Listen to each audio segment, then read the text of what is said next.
There you go. Okay, we're working now. Good job, Scott. All right, thanks, Peter.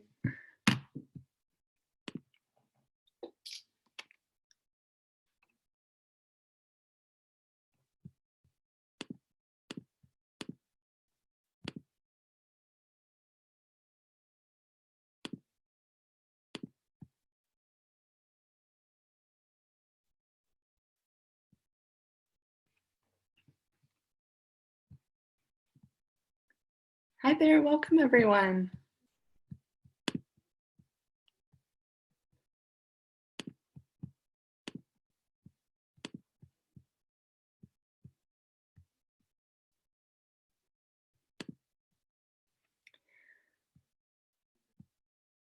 Okay, I'm going to do one test. Peter, are you able to hear me?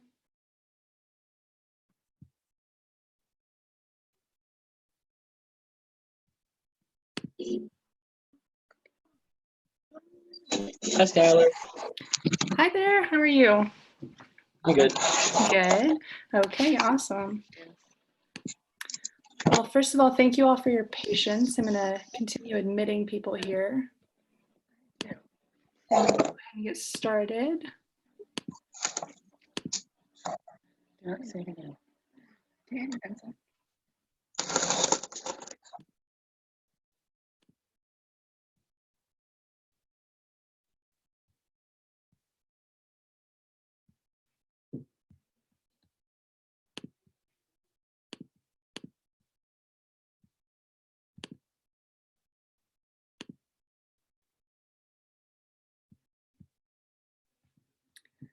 Okay, well, thank you everyone for joining today. And once again, I appreciate your patience. I was having some technical difficulties, but I wanted to have this space as an opportunity for you all to ask questions about the State Ambassador Program, to go over a couple of the basic fundamentals and the outline of the program itself, and really just answer any questions you may have about the application or the program. So we'll go ahead and get started.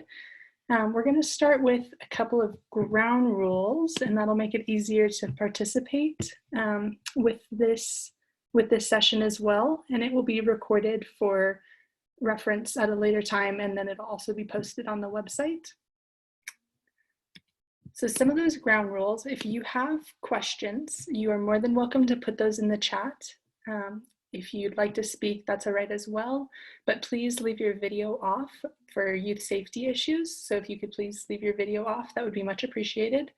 And then as well, go ahead and put any questions that arise, if they're while I'm talking, just go ahead and put it in the chat.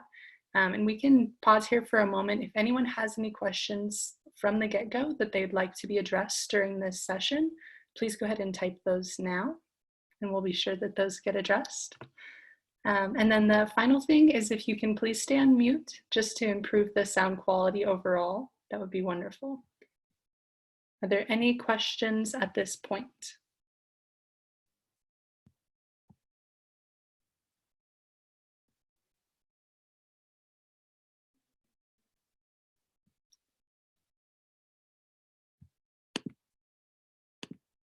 Okay. Does everyone know where to find the chat?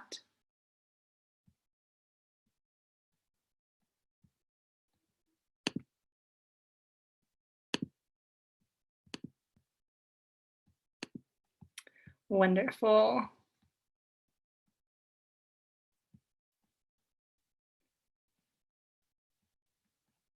Awesome. So we're getting a bunch of yeses in the chat. So if you're not able to, you're welcome to unmute at this time, and we can help direct you there as well. Okay. So we're going to start with some of the basic eligibility for state ambassadors. So first and foremost, ambassadors must be rising juniors or seniors in high school, otherwise, or the age of 16 to 18 years of age as of 4-H age. They must be a member in good standing with their county 4-H program. And then two of the biggest things is that they must be willing to commit to attending the required events. And I've had some questions from emails and texts from some of you about certain events and if there's any leeway. So I'm always more than happy to talk to you about those events to see if there's anything we can do to make it so that you're able to attend the events that are required and recommended. But it's very important that there's a level of commitment as well, because it demonstrates the impact of this position, and it's quite an honor to be a state ambassador. So there's a level of time commitment that's required and expected as well. But once again, if you have any questions about that, we're always open, and we recognize that youth have a lot going on. Not just youth, but everyone has a lot going on. So we understand that as well. We're willing to work with you. And then the other thing is, it's very important to be responsive and to have an email that you are able to check frequently, that if there's some sort of communication that goes out, that's a priority as well, to check those communications.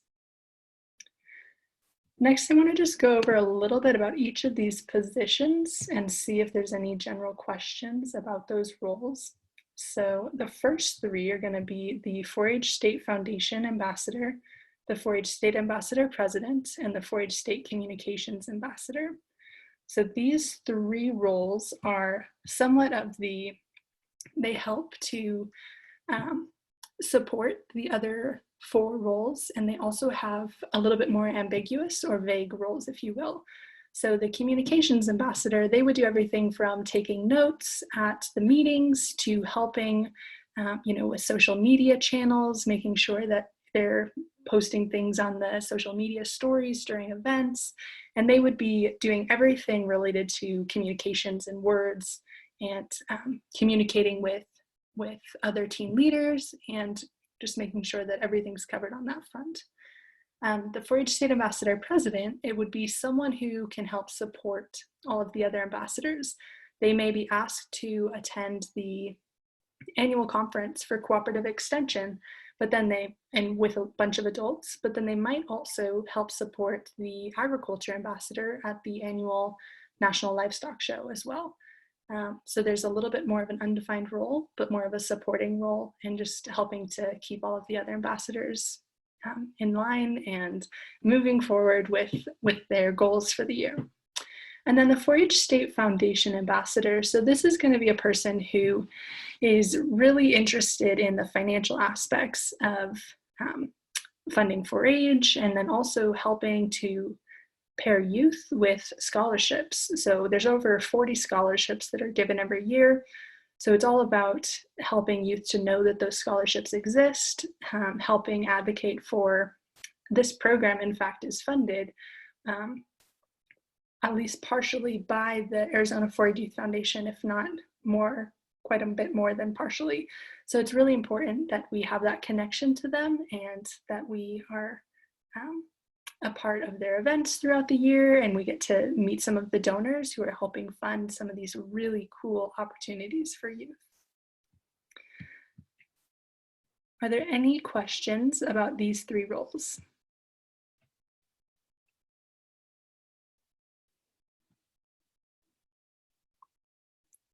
Okay. So next we have a role for each of the 4 pillars of 4-H. So the 4 pillars, we have the 4-H State Agriculture Ambassador, the 4-H State Healthy Living Ambassador, the 4-H State Citizenship Ambassador, and the 4-H State STEM Ambassador. So these are pretty intuitive as terms of what they will be working on and what areas they're focused. But to give an example, the 4-H State Agriculture Ambassador, they may attend an event with the Arizona Farm Bureau, advocating for what 4-H members are doing in ag and some of the innovative things that youth are doing around the state. They might also be asked to attend the Arizona National Livestock Show. The Healthy Living Ambassador, they may work with Tucson Village Farm, or they may work with another local organization or group that is working with healthy living initiatives, or any healthy living type state events that we may have next year. The 4-H State Citizenship Ambassador, we were going to have a statewide citizenship event this year, but COVID-19, but we are intending to have one again next year, hoping. So this ambassador would definitely be a part of that, and they would be the face of that event almost, and they would help to support it. And that's not to say that the other ambassadors wouldn't as well, but the citizenship ambassador would be the primary team leader for that event. And then the 4-H state STEM ambassador, so they would help with anything at the state level for STEM as well, but then also helping to communicate and support some of the local programs and to help those local programs expand to other counties and other team leaders around the state who are interested in STEM leadership opportunities. So almost everything that they would do would pertain to their specific areas, in addition to the other state ambassador leadership opportunities. Okay, so that was a very quick overview of some of those positions, just the basic guidelines and the eligibility, but I would really like to open it up and have some engagement. So who has questions? Okay, Peter. How will the State Ambassador Program tie into other state events such as JOLT, Summit, etc.? Thank you for your question, Peter. So we're going to start with JOLT. This State Ambassador team, if you've attended JOLT in the past, how this team will be integrated with that is they are the JOLT staff, if you will. So they will be planning JOLT 2021 this year, and then at JOLT 2021, they'll get to be the staff members there, and they will support that event. And then for Summit, they will have a large speaking role, similarly to how the Summit team leadership team was last year. They will have a speaking role throughout the week. They'll be engaged with AZ4H Presents and introducing guest speakers. They'll lead some of the team leadership activities in the morning. They'll serve as in a leadership capacity the entire week. And yeah, any other questions?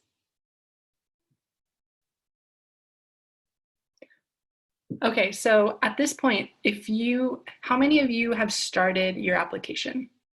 And go ahead and put a yes in the chat if you have. So we have 1, 2, 4. We have a question there. We'll go right back to that.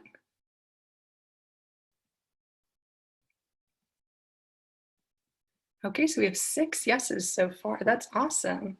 Okay, so the first question, when you apply to the team, you apply to a specific position, yes? So how that works and how it's set up in the application is you get to select your first choice and your second choice. And then there's a spot for you to justify why you're interested in those 2 choices. But ultimately, the selection committee, they've been carefully selected to be very representative of Arizona 4-H, including a 4-H agent, a staff member, everyone, youth members, so they are representative of Arizona 4-H. So they will be selecting members based on how they can create a team of ambassadors. So they'll take into consideration which position you're most interested, but then also how they can create the best state ambassador team. Okay, the next question, how often will the group meet in person once COVID-19 is over? Yeah, so that's a great question. Well, hopefully COVID-19 is over sooner rather than later, but we have built into the schedule a way for it to be, whether we're in-person programming is suspended for 2 months or 6 months, this program will still go on. So as of now on the schedule, the 2020-2021 schedule that's on the website, the events that are in the next few months are all virtual. But once COVID-19 is over, there will be a fall retreat, a virtual winter retreat, but then a in-person spring retreat as well. So those are like the primary times that the ambassador team would get together as just them, but then they would also see each other perhaps at an event such as ANLS, or maybe if 2 ambassadors decided to collaborate on a really cool service project for National 4-H Week, then you would see each other at that time. So it's pretty There would be opportunities such as the retreats and summit and jolt when everyone would see each other, but then there would also be smaller opportunities throughout the year that would be up to the team to decide upon. The next question, are you an ambassador for 1 year or 2? So the ambassador program as it is now is set up for 1-year terms.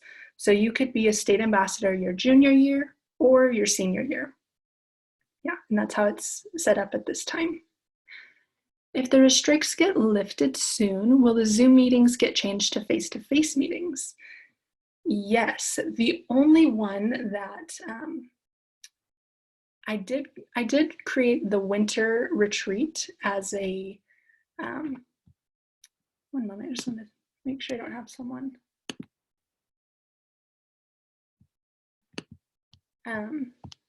The winter retreat is set up as virtual intentionally because it costs gas money and it takes a lot of time for 7 people to drive somewhere. So that one's set up intentionally to be virtual, but everything else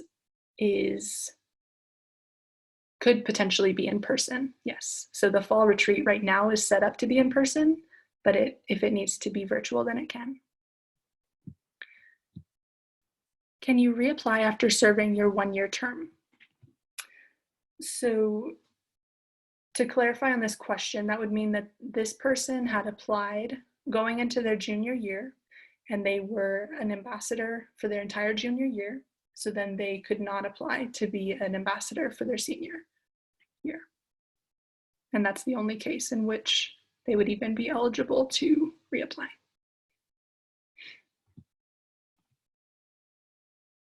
Are there any other questions?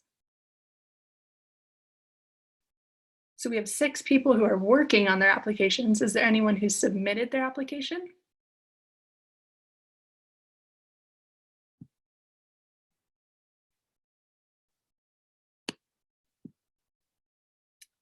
One person? Well, you still have plenty of time, so that's the good thing. Okay, are there any other questions?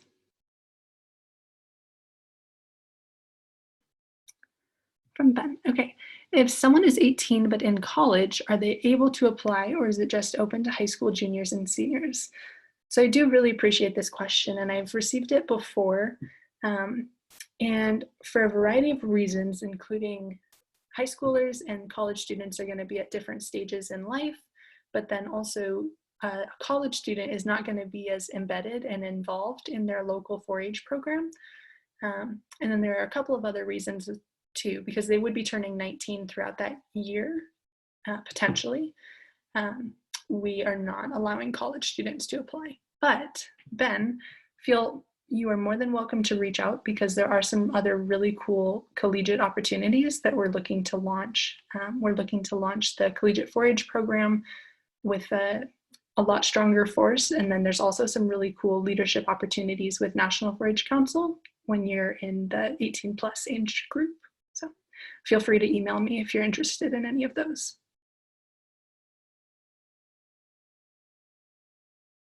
Okay. Any other questions? How's everyone's applications going? Are there any challenging questions?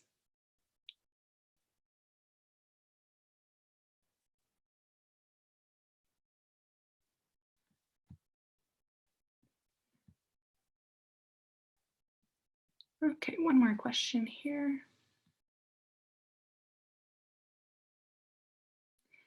If you apply for the agriculture ambassador and you go to the ANLS stock show, but you also show livestock at the show, is that still okay? Completely, yeah. The biggest thing at these events would just be that you're representing the state of Arizona 4-H. So if you're showing at the show, that's really cool. Maybe you could wear your state ambassador name tag. I don't know if you could wear that while you're in the show ring, but when you're around the barn and you would be an ambassador of 4-H and you would be representing 4-H values. So that would be very important, but it wouldn't infringe upon your ability to serve as an ambassador.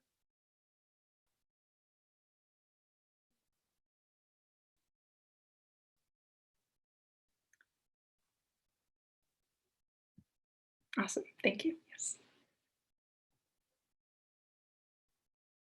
Okay, so I'm going to leave the floor open for any other questions to trail in the next 5 minutes.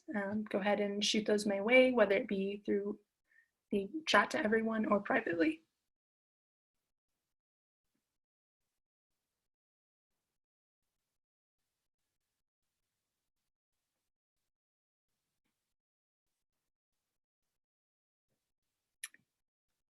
What happens if we don't get enough ambassadors? Well, that is worst case scenario, and I'm really hoping that doesn't happen. But in that event, we would reassess at that time.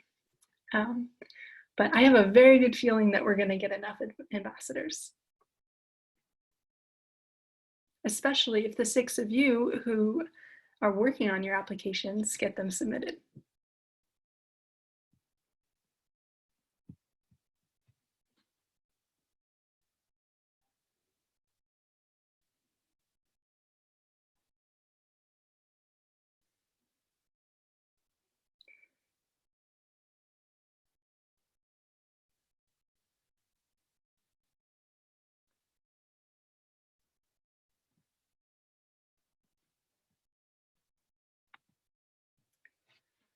Okay, if you weren't able to apply to the JOLT camp for this year, can you still attend if you're selected as an ambassador?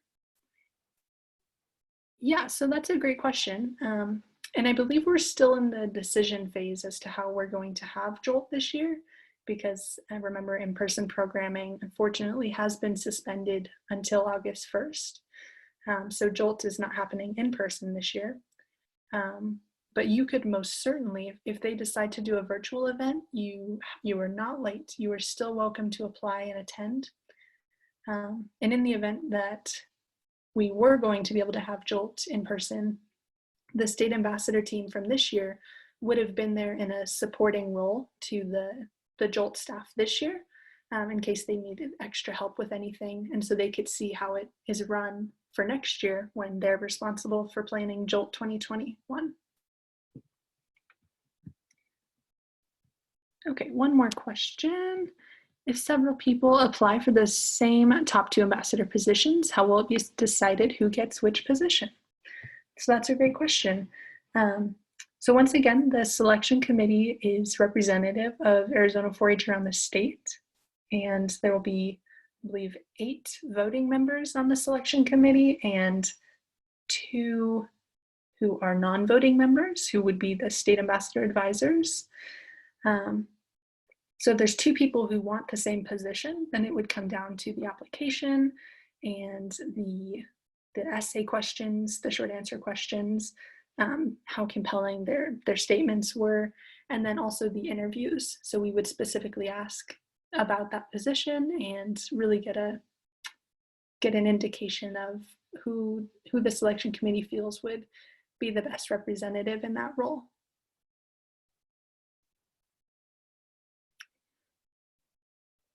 Okay, how will the interview process work? So the interview process, once again, this is the first year for the State Ambassador Program, but how it's outlined as of now is we are going to, May 1st is when the applications are finished, obviously, and submitted. And then right away, those applications will be shared with the selection committee. And then I believe on the website we have it's May 6th, you'll receive a notification, a confirmation, first of all, that we did indeed receive your application. And then at that time, it will be, you'll know if you've received an interview or not. And we're hoping to offer as many interviews as we possibly can, because we understand that people are often able to communicate who they are and what they're about a lot better over by talking to people versus just writing. But we also do have some time limitations for our selection committee in terms of how many blocks of time we can allow for those. And those interviews will be between 20 and 25 minutes long. And those interviews will be held on the 13th and 14th of May. And the decisions about the state ambassadors who've been selected will be announced on May 15th.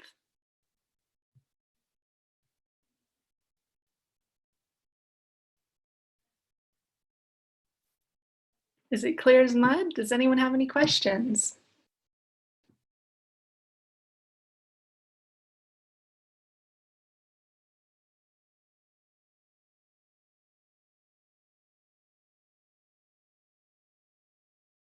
Okay, well, I really appreciate you all being here and being interested in the State Ambassador Program. Awesome, thank you, Elena. And if you have any other questions and you didn't want to ask them during this time, feel free to email me. My name is spelled really weird. I'll put it here in the chat, but if you just type this into the toolbar of the Cooperative Extension website, it'll take you to our directory, and my phone number and my email is there, so you're more than welcome to reach out. So thank you, and I hope you have a fabulous weekend. Thank you, Amelia. Thank you, Caroline. Thank you.